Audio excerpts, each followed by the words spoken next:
It's Washington, D.C.'s most popular destination. We thought there'd be 3,000 or 4,000 people a day. At some point, we were getting 8,000 a day. But it took decades of political infighting to win its place on the National Mall. They looked for reasons. Can't we put it in a neighborhood? Can't we put it in a less conspicuous place? Or my favorite, there's no room. How the National African American Museum of History and Culture became the jewel in the Smithsonian's crown.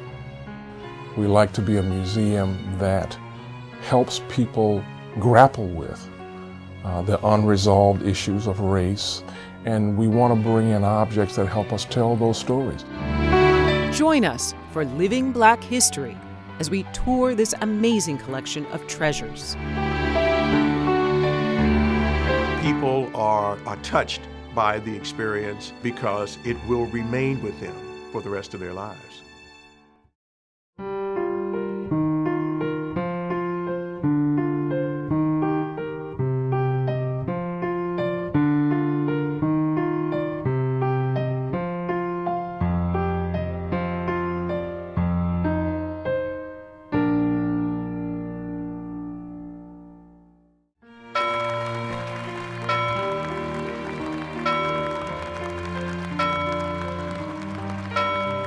In September of 2016, the Smithsonian's National Museum of African American History and Culture officially opened its doors.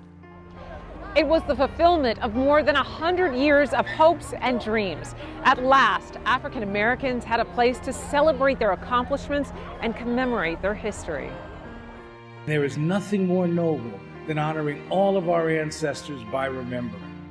So let me conclude by simply saying, welcome home. The museum, with its bronze panels and unique design, impresses you at first sight. Hi, I'm your host, Robin Hamilton, and in the next half hour, we'll be sharing some amazing facts about the newest museum on the National Mall. Curators have collected nearly 40,000 artifacts, but only about 4,000 are on display. Last year, it attracted more than 3 million visitors, making it the hottest ticket in the nation's capital. No one could deny the success of the museum, so you might wonder, why did it take so long to get here? This time-lapse video captures 4.5 years of construction and makes it look like the museum sprang onto the National Mall in a matter of minutes. But nothing could be further from the truth. Actually, the earliest beginnings of the museum are probably the end of the Civil War and a desire by Civil War veterans to have their service commemorated. Events like the Veterans Parade in Washington, honoring anniversaries of the Civil War, kept aspirations for national recognition alive among Black servicemen. So in the early years, there was increasing talk about what we would call today African American Soldiers and Sailors Museum.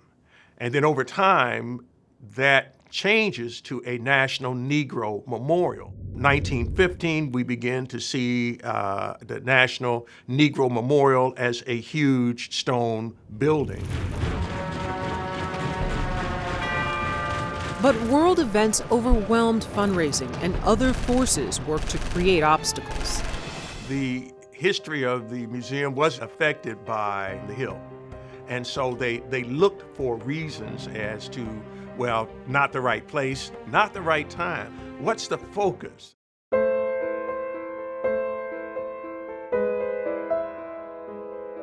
In the early 1970s, the community of Wilberforce, Ohio, home to the first private historic Black university, became the suggested site of a national museum.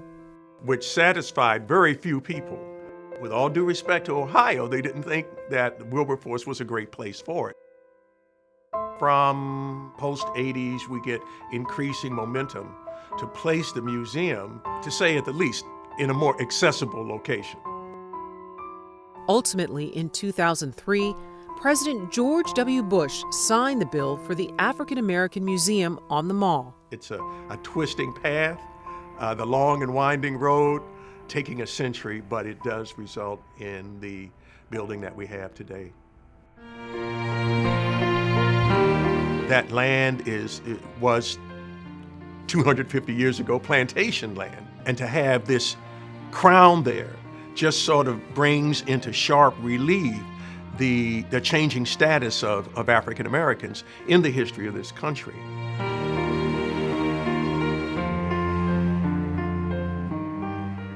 When we come back, we go inside to meet the mastermind behind the museum.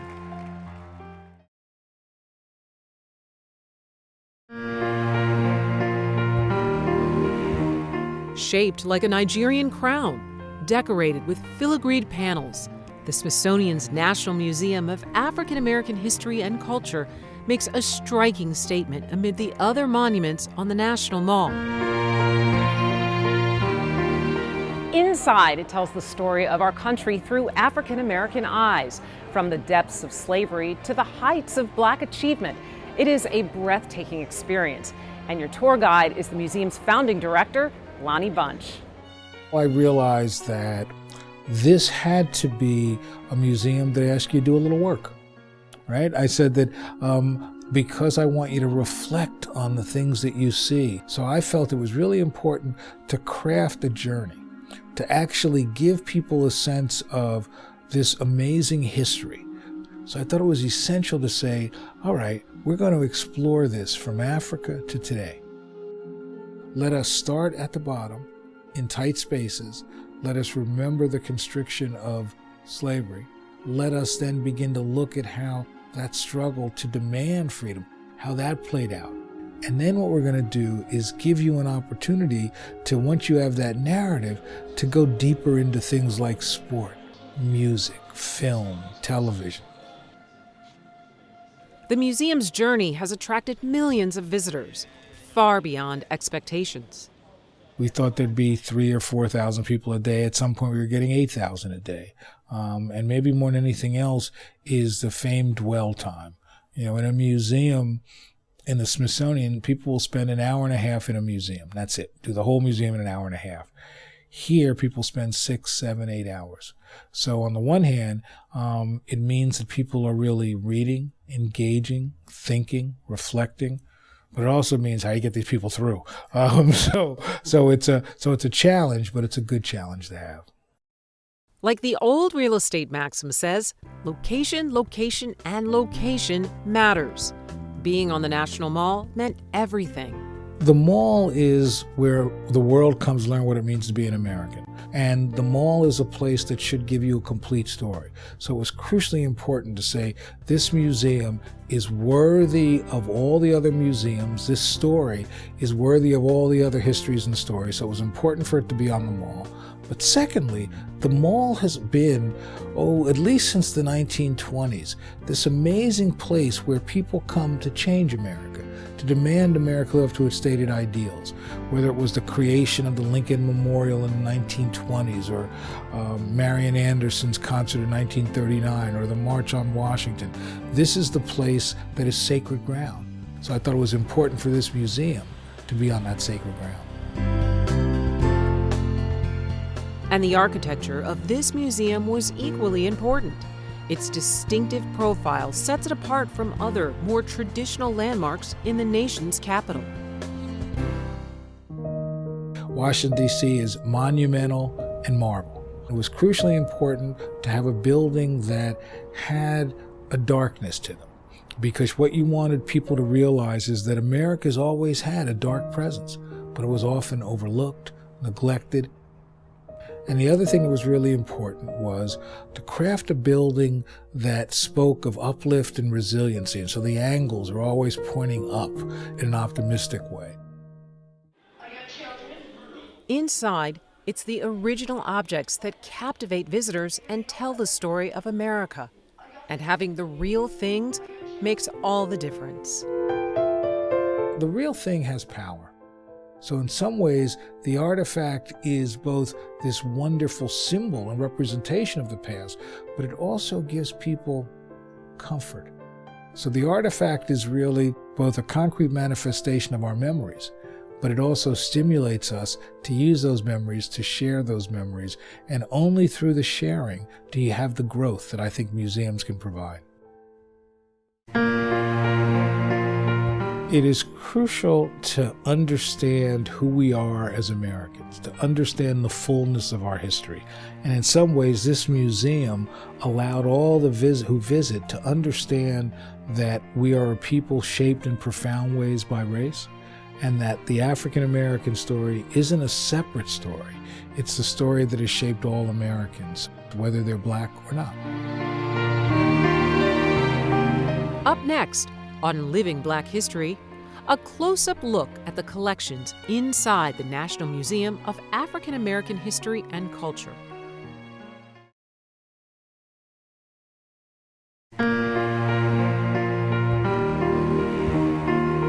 I brought an old Bible that was given to me by my father.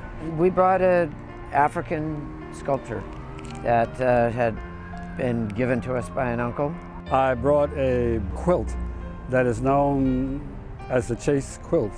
It's a very historic name in Washington, D.C. and in African American history. The search for items you see in the Smithsonian's National Museum of African American History and Culture began all over the United States as early as 2007 at events called Saving African American Treasures. Curators evaluated family heirlooms and found some one-of-a-kind items for display.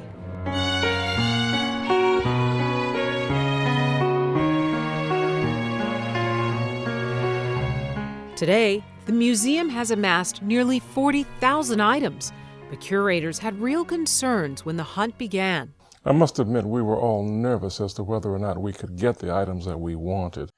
We knew that we would be most challenged by the objects that were in slavery and freedom, because there weren't many that were not already collected by some institution. So we had to look to auctioneers and see if we could find coins, or to see if we could find objects that related to cotton, a cotton gin.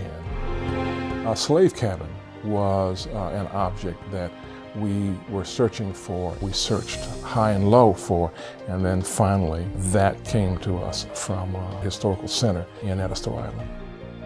60% of the items in the museum were donated, like this hymnal, one of 32 objects connected to Underground Railroad pioneer Harriet Tubman. They included the shawl she wore in this photo taken 2 years before her death in 1913. They arrived just before Christmas of 2010. So it was a wonderful, wonderful Christmas present. The collector who had been entrusted with the collection said when he heard about our museum, he knew that it was time for Harriet to come home.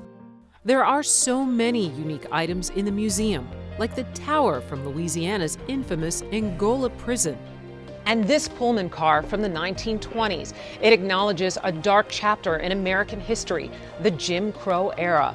Black passengers only rode in this part of a segregated train car. And even though more space was given to white passengers, they all paid the same price. Both of these displays were so large, they could never fit through the doors. So they had to be lowered into the museum during its construction, and the building was completed around them. Oh my goodness. Gently lowering that train, the train car, oh my goodness. 2 cranes, both could lift 40 tons apiece, because this was a 76-ton train car. And lowering it into the museum before the roof was on was quite a spectacle. And it was interesting to see the Sunday that we lowered it in the museum. All of the construction workers, many of them brought their families, and you could see them around the museum, all around the museum, as they stood and watched that train be lowered into the place that it will be for perpetuity. It was a great way of us reminding ourselves that the history that we were creating was a history of America. As you walk up the ramp into Defending Freedom, you can't miss the Stearman airplane once flown by the famed Tuskegee Airmen. It was a plane that was flown by Tuskegee Airmen in Moulton Field at Tuskegee. For an interactive museum experience, you can't beat the second floor of the NMAAHC. We call it Explore More on the second floor. We have an exhibition on the Green Book. The Green Book was a publication that African Americans had during the 40s and 50s and allowed them to understand where they could go, where they couldn't go, when they were traveling on vacation down south or wherever. And we have an interactive program that allows visitors to actually take a trip and do that. We just opened an interactive that focuses on collections, and Google has helped us with that. And you can sort of search for a collection, and then you can turn that collection every which way but loose. That whole floor is a series of ways that we connect with our audiences.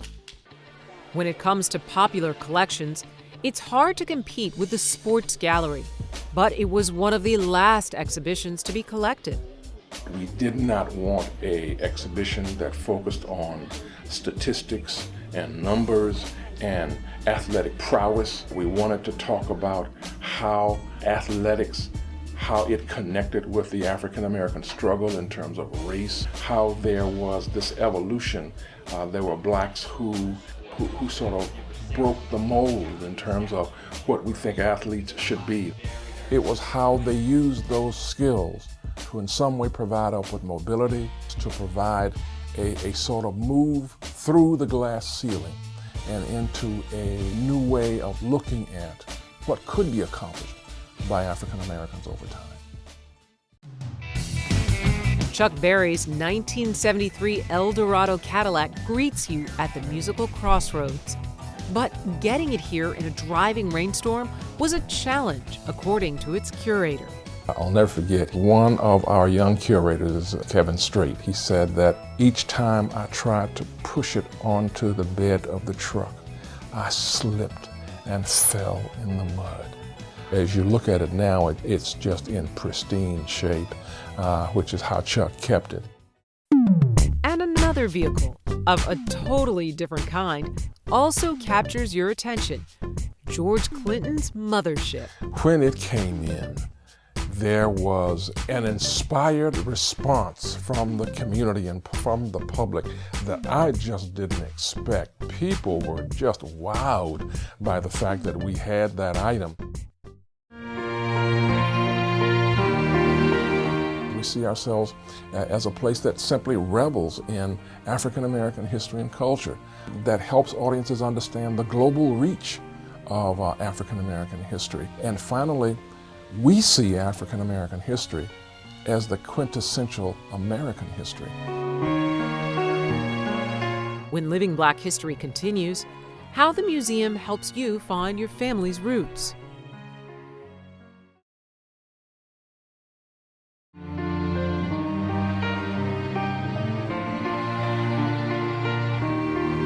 Give you an overview of what the Freedmen's Bureau was and how to use the Freedmen's Bureau in your family history research. The National Museum of African American History and Culture reaches out beyond its walls to African Americans around the country.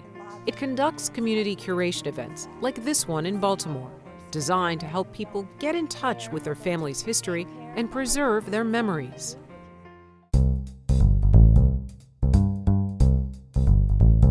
On the website, I noticed they were having an event where they were digitalizing photos. So I signed up, and here I am.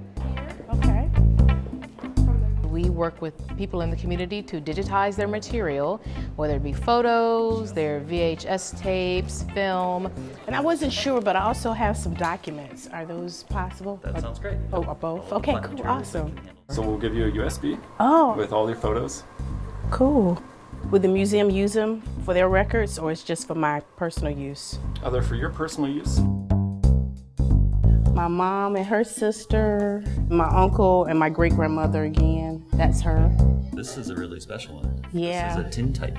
Oh. You know that? No, I hadn't. It means these were first or most popular between 1860 and 1870. Wow. So this is probably in that kind of time frame.